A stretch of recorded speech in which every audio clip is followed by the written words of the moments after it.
Hello, it's the Nutty Professor again. In the last 3 podcasts, we have focused on shadow. The first of the 3 was shadow in films. Then the next 2 were entitled Jung's Shadow, and they were more personal for me. I gave some of my own examples without going into too much detail. And I talked about how I am personally working on integrating shadow and talked a little bit about Jung's concepts. Now, in the Jung's Shadow Part 1, I did mention another podcaster, Jungian, psych prof. I'm a former psych prof. He's a current psych prof. But I did in the podcast, I didn't name him because he's very controversial. And in the podcast, I did say he is the most famous psych prof on the planet. Probably the most famous academic YouTuber as well. And I did not name him. I did not criticize him. I just said I have nothing against him, but he's got rules. He's got a path. Stand up straight. So on. And the path I was talking about was the dusty dumpster rodent weasel path, the slithery path, which is a sort of different path than the one he talks about. And the path that I was discussing was more of a trickster energy, a trickster path, Coyote and Loki. Now, my editor is going to splice that segment in. Jay has, been on and off for some time, Now, thinking of this reminded me of, there is another podcaster. I will not name him. I have nothing against him. I agree with some of his concepts. He's also I don't agree with his politics, but that's a whole other thing. But he is still, I think, a psych prof. He's probably the most famous psych prof on the planet. And he's also an influential, but he has rules, and the first rule is stand up straight. Talk back, don't like shit. And I think animal he talks about is lobsters. But sometime I've heard him say, or somebody who follows him say, don't get weasel, And I'm like going, yeah, I get his point, about dopamine and this and that, but I'm not going to look too fast, And I don't have anything against the dumpster rodent weasel path. My animal, what I associate with is a cat. I'm professor is a cat, but Nutty Professor is a cat. But I can shapeshift, needing. But at this point, I also need to get out of the dumpster. So you can see it. But what I want to say is I did not mention his name because he's very controversial and I didn't want to be a part of the controversy. He's very famous, he's very, and people tend to be very polarized. They either love him or they hate him, Now, I did that, and there are similarities between the two of us. I was a psych prof.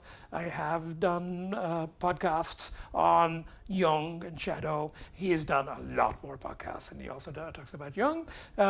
So there are some similarities, also a lot of differences. We both approach shadow very differently.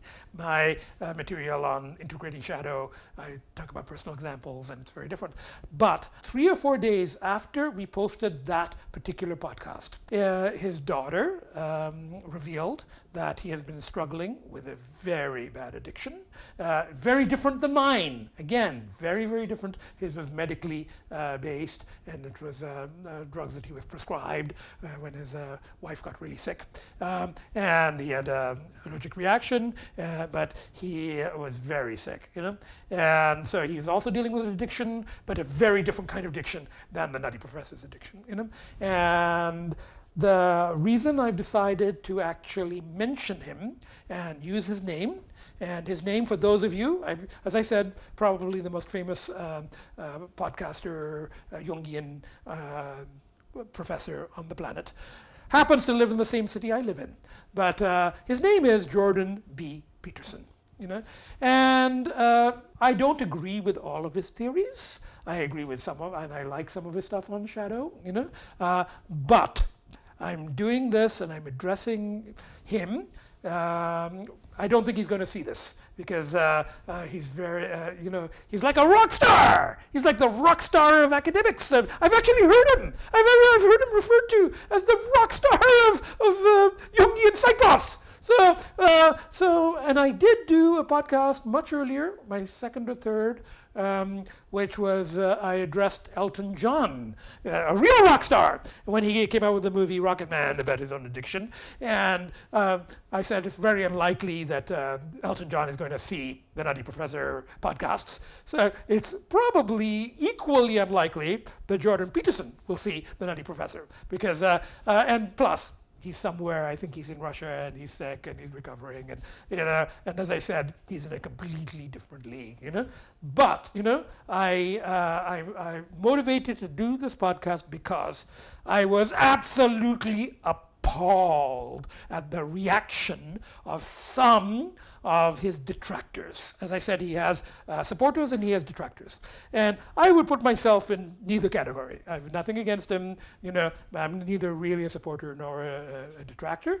But the detractors who, when he's sick and he almost died and he's struggling, he's in he's got a really bad addiction, he's got medical problems, and all of that stuff.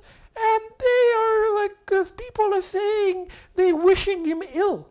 They're wishing that he would, get sicker or rot in hell, stuff like that. And that to me is unacceptable. That is just completely unacceptable, that he does not deserve that, So I did want to name him, and, he probably won't see this, he probably won't hear of this, but I do want to put it out there for my own few hundred viewers, that the Nutty Professor wishes Jordan B. Peterson well, in my terms, in my Patap language, in my language I'm trying, those of you who've seen my podcast, I'm trying to come up with judgment-free terms rather than clear, rather than recovering addict, struggler, turning back struggler, non-turning back struggler. So I'm trying to, I've come up with my alternative to the 12 steps, because 12 steps don't work for me. So if any of you are interested in my own theories, you can look at the previous podcasts. But this is going to be addressing this issue of Jordan B. Peterson. And one of the things that I came up with, one of the terms was, I didn't like stay strong for somebody suffering from addiction or struggling with addiction. And I suggested a term from Cantonese, because my producer is Cantonese. So, and I think in Cantonese, and I'm probably going to butcher this, any Cantonese-speaking people out there, it's gar yao, that translates as add oil. And it's kind of like stay strong, it's add oil, the metaphor, energy, for the struggles, for the battles, and it can also be go for it, achieve, So this podcast is, and it's symbolic, as I said, very unlikely that you'll see it, but this podcast, I am wishing that Jordan Peterson, possibly the most non-nutty professor out there, very rational, very straightforward, So, Nutty Professor wishes Jordan Peterson to add oil to speedy recovery. Now, while I'm talking about this, I've just had some thoughts relating to this, and one of them, the people, this whole left and right thing. In my previous podcast, I did talk about reconciliation of opposites. And I talked about up and down, and front and back, and Eros and Thanatos, life instinct and death instinct, and reconciliation of opposites, And in that podcast, I didn't mention right-left. And I'm going to add those, right and left, And we have a lot of this today with the right wing and the left wing and the hatred between them. And it's very evident in the way the vitriol that has been spewed towards Jordan Peterson. I mean, from the left. And I would identify myself more with the left. But at this point, I consider myself apolitical, and left-wingers who are, wishing him ill and wishing that he would rot in hell.